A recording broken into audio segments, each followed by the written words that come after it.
Hi, everybody. It's Casey Cadaver here with the Roxy Horror Casey Show, reviewing Dawn of the Dead, the number 3 of the 31 of 31 Horror Nights movie series that we're doing, Zombie Edition. All the movies this year are zombies.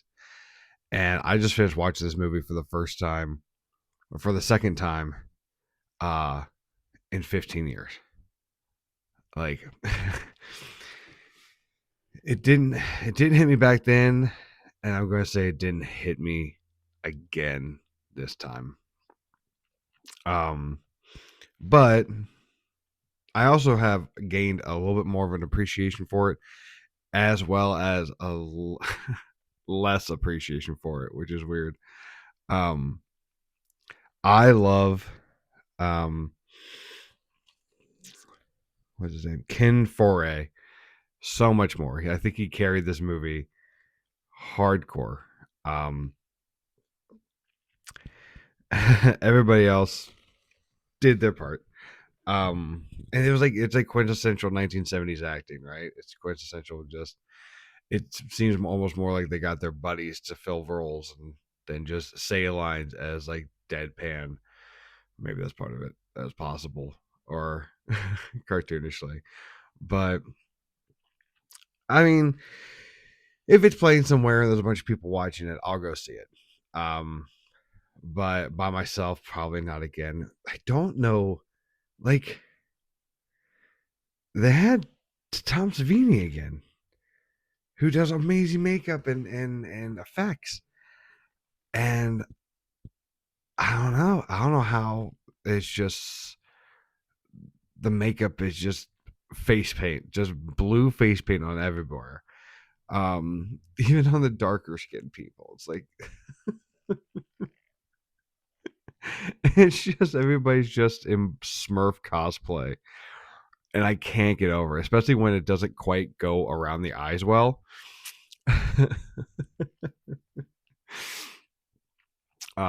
I feel like they used the whole budget on helicopter fuel and the one really good zombie death scene I saw um, that I like the most. The everybody who got bit, it looked like they were taking a bite of cake. Like there's a clear white, like thick layer of latex, and then whatever they could put under there, and it looked like cake every time they bit it. So if we could do like a Rocky Horror Picture Show version of this, I want everybody to like throw cake or like take a bite of cake every time someone as a zombie gets every time someone gets bitten. Because that's just so good. Um, Looks delicious. But the one zombie scene I was actually really impressed by was the helicopter death. The zombies coming after them from the first when they're first about to take off to head towards the mall. Uh, and the zombie, I guess, gets up on a box and the whole head just slices off and pops up and bleeds a little bit. Like that was good, and also really scary because that was like a real helicopter, and they were playing with fire on that one. There was a lot less safety regulations back then, so these people stumbled so that we may run with safety precautions in movies. Lord have mercy. Um,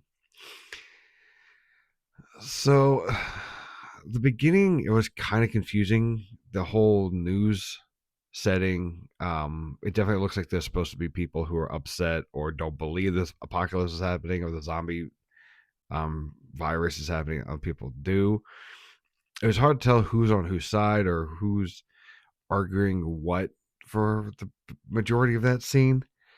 Um, which also a strange thing. Like you, I mean, it's not that we haven't seen some weird similarities in this day and age, and that's I think that's part of the appreciation I have for it, which is also the sad part is I saw a lot of similarity between this movie and what in today's world sans the fun of zombies. Um, as people were still like denying it happening, even though literally there's dead people walking around. I know there wasn't like phone cameras and shit back then, but for the love of excuse me, for the love of God, it's happening. Um, and it wasn't hard for it to happen. And I guess in this world, if people were not believing it, I guess if you had to be killed by a zombie to become undead, it wasn't just like Walking Dead rules, where if you die, you come back. Though it seemed like that in the first one. Also, I meant to look it up how far past the first one this one's supposed to be, because this felt more like a direct sequel, with it still kind of happening in the world dealing with it, but it seems to be kind of central to a few places. Uh, just some world building, unless every movie is individual, which is fine too. Um, but so a lot of that was confusing about how it was going, and then I love how there's just the scientist. He's like, we have to think logically. We have to think logically. Why he's wearing an eye patch, which is distracting to say the least. Which is funny because I thought maybe that's just the actor. Maybe the actor just has an eye patch. He does not. He does not. At least not on IMDb. He does not have an eye patch. They wears in real life. Maybe he should. He looked distinguished. Um, just that they were like, what should we do with the scientist to make him more grounded? Throw an eye patch on there. Uh, so then they get to the mall and doing mall stuff, and I think that's a part where I have more appreciation for this movie, or I just have to have appreciation for this movie because it gave me so much after it. Like it inspired so much of the things that I love. And I think that may have been why I watched it years ago. One, because I love zombie movies. Two, because it inspired like one of my favorite games of all time, Dead Rising, where you get to be the guy in the zombie infested mall running around taking out zombies with like whatever you can put your hands on. That game is amazing and so much fun. Um, so I have to thank this movie for giving me that.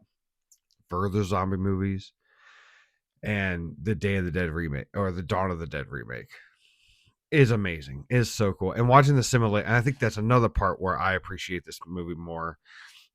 Um, just seeing what now I see so many little things that I click with me from things I watch that I enjoy and little homages to it. This movie, was a big deal. I want to know how I could see kind of how it was scary back in the day.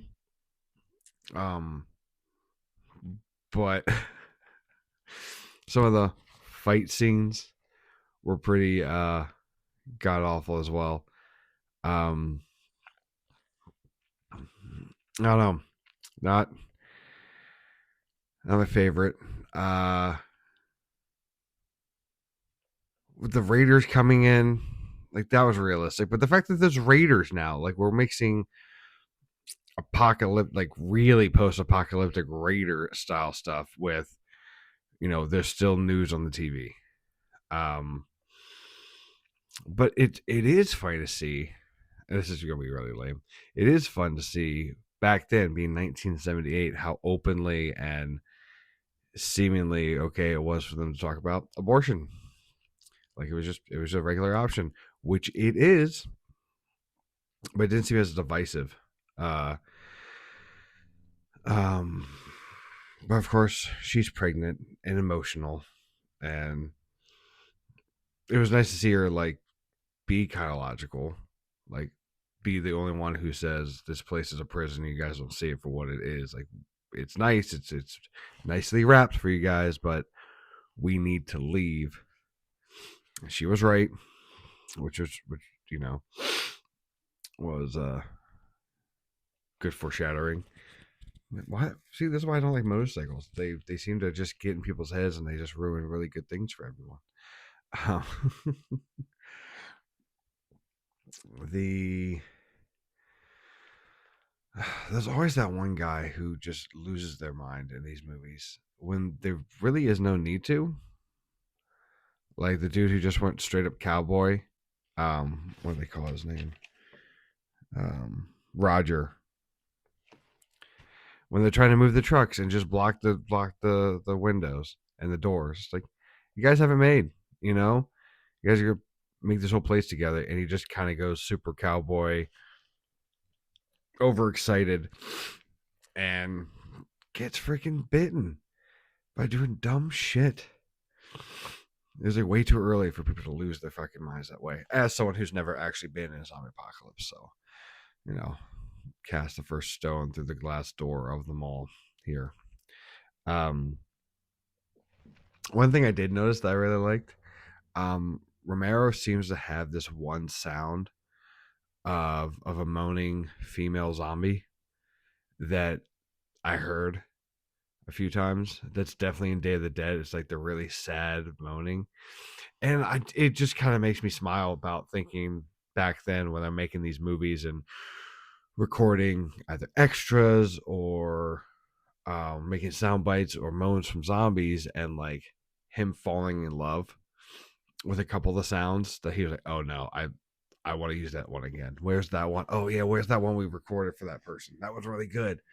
Um, and a couple other just sound bites and effects and people. Captain Rhodes from Day of the Dead was in here as one of the early cops who was they were running away. Like, he just straight up used Rhodes again. And I wonder if that's supposed to be like maybe later on. Although he was running away, so I doubt he would become a captain later. But Romero probably just thought, well, it was a small enough role, maybe nobody will notice. I did though.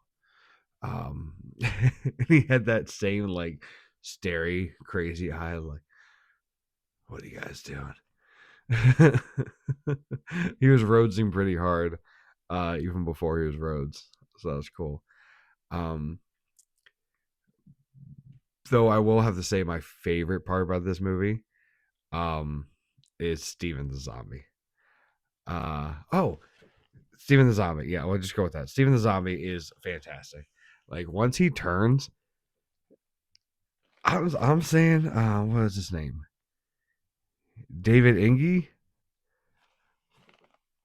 He turned on the acting chops hard to be a zombie, like walking on one foot, the other one broken behind him, full on emoting. His zombie face, spectacular. Um, and I do like that's the scariest thing I think I've seen in a zombie horror movie, or like the scariest thing to me is them holding on to some kind of intelligence, um, and remembrance of the life before. So him turning and then immediately getting up and walking towards where they're hiding and like knocking down the wall like that. Yeah, that scares the crap out of me. Because when you think you're dealing with an unintelligent creature that you can easily trick, um, especially in a mass horde like that, where like you feel like you get that little bit of control, that little bit of an idea of, oh, okay, this could be manageable, but then they think, and that's one thing if they can think, it's another way if they can problem solve, it's another thing if they are a zombie and they're like, oh no, I know where they are, and go straight to you. Like that whole, oh, that hiding, when you think you're hiding from something that doesn't even know you're really there, but hiding from something that does, that's just slowly coming for you. Ugh, not a fan. I mean, I am a fan, but not a fan. So Zombie Steven, I would like a Zombie Steven like figurine. I'm not a huge figurine person. I used to be, but I would want a Zombie Steven. He was good. Also, something I don't understand about Romero, he mostly in this movie, but used it a little bit in Day of the Dead. His obsession with the word flyboy, or the name flyboy. Like, he must have heard it once in like a cool comic book with a pilot or something, but they just use it. And I'm not even gonna blame Kim Foray on it, because you hear it in Day of the Dead. Everybody who's a pilot is a flyboy. all of it. And then that became more of a really cool thing in the rap culture towards the late 80s and 90s, because you are fly. Um, which, fun fact, fun little thing, I met Ken Foray, and his name's Michael, because they were both part of a signing at a local local toy shop here. It's like all horror toys. Like, it's a really cool store, and they do signings there. And he was there. It was super cool to meet them and say hi and shake their hand and get a signature. Um, Ken Foray gratuitously hit on my sister. So fun fact. He probably won't remember me at all. But apparently he would really remember my sister. So that's a little claim to fame we have going for us. I was hoping we were going to get, maybe he'd get her or us a spot on the next movie he's on, or maybe we can meet Rob Zombie. Um, I'm not afraid, Catherine. I'm sorry, but we might have to use your celebrity wooing abilities to make some stuff happen. I hope that doesn't get me in trouble on here. We'll be fine. Anyway, Dawn of the Dead, not a great movie, um, but a movie that gave us a lot. So we can at least salute to that for everything you gave and for everything you failed at. Uh, we appreciate you, and we appreciate the Romero family and everything that came after this. So, see you guys next time. Stay spooky.